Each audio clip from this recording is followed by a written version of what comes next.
termina essa fase, então, o que vai acontecer?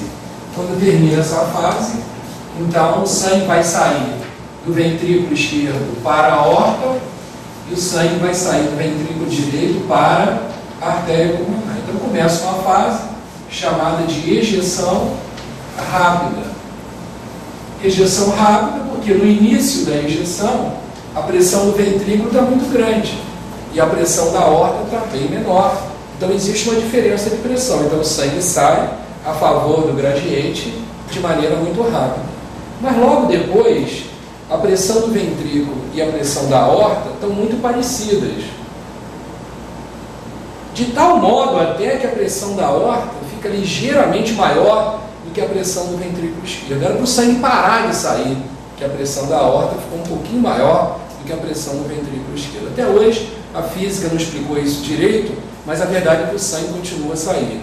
Então nós temos a ejeção rápida, em que o sangue sai do ventrículo para a aorta a favor de um gradiente, e a ejeção lenta, em que o sangue sai da aorta para o ventrículo esquerdo contra um gradiente, mas como se fosse por embalo daquele sangue que começou a sair. Então a ejeção, ela é dividida no seu total, numa fase inicial que o sangue sai mais fácil, e numa outra fase que ele sai mais lento. Então se eu estivesse fazendo a curva de pressão de aorta, e observar que aos 80 começa a ejeção rápida, depois a ejeção lenta. A seguir a válvula aórtica vai se fechar. Quando a válvula aórtica se fecha, há um entalhe na curva de pressão de aorta. Esse entalhe se chama incisura dicrótica.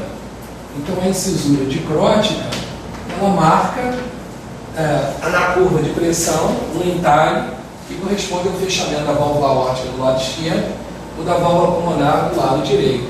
Por isso que a pressão normal da gente é 120 por 80 milímetros de mercúrio, porque equivale ao pico de pressão da ejeção rápida e o momento em que a válvula aórtica se abre. Esse finzinho da ejeção e iniciozinho do relaxamento é que se chama de protodiástole, e essa ejeção ela dura até 280 a 320 milissegundos. Então, quando eu tenho insuficiência cardíaca, esse tempo está diminuído.